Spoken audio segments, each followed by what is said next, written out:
Welcome to Walking the Earth, India. Today we are at the Bamboo Grove, the first monastery of the Buddhist tradition, and a place where the historical Buddha spent quite a bit of time meditating, contemplating, and giving teachings. One of the teachings that he gave again and again in a variety of ways is related to purification.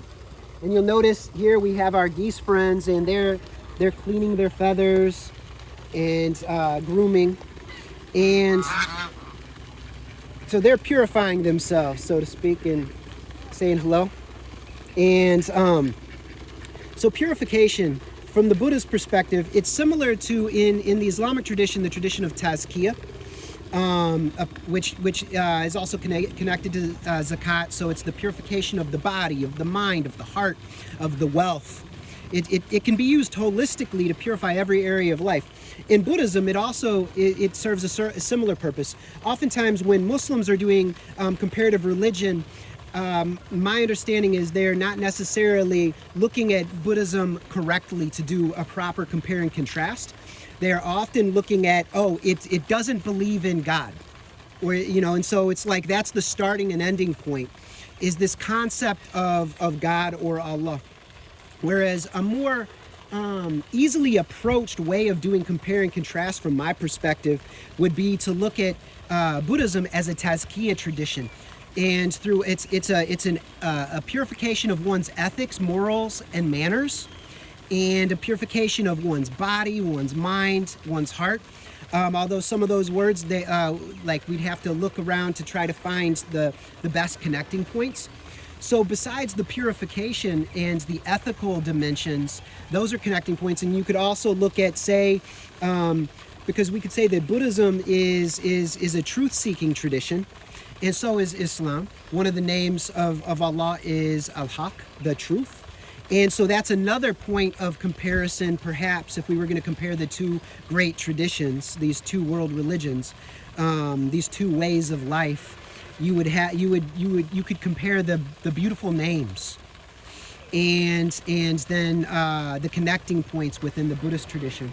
I think those might be some easier points to begin, like a thoroughgoing compare and contrast of the traditions, and then look at how each tradition thinks about the body, how each one thinks about the body and the bodily constituents, the mind and the mental constituents. So this is going to connect to Kalam and occasionalism and atomism. There are a lot of connecting points there. So purification is very important. Buddhist monks would regularly come to this location to bathe, to wash their clothes, to wash their begging bowls after eating their one meal per day. Typically, a monk would wake up very early in the morning and begin the day with some meditation, and then go on bindabat, on walking rounds, where they would go. They would walk to a village or town, and they would go door to door, or sometimes the villagers or farmers would line up on the street, and they would dole out some food for the monks and later the nuns. And then the monks would offer a teaching or a blessing to the lay people. So I once heard a professor call it a free lunch program, where the monks and nuns are able to spend their time purifying and seeking enlightenment to see reality the way it actually is, and in exchange for teachings and blessings, they would receive their meal of the day. So this location was utilized for purification on a number of levels. And what happens is purification is kind of like sweeping the space clear, and then our original nature arises. Perhaps I'm oversimplifying this, but it's kind of like in the Islamic tradition, we might call it fitra, our true nature, which is naturally leaning toward righteous ways of living and aligning ourselves with the truth, the source of our being, with reality.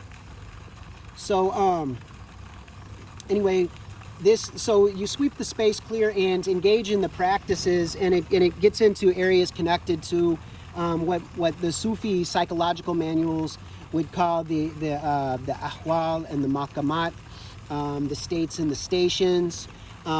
which will you can be cultivated and will also be spontaneously arise and be given as gifts as we make progress on the spiritual path toward union with the truth or harmony with the truth's will.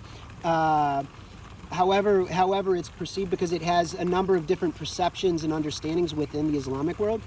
And there are similar things within the Buddhist realm, which is highly psychological within Abhidhamma. That's one of the 3 baskets of Buddhist literature.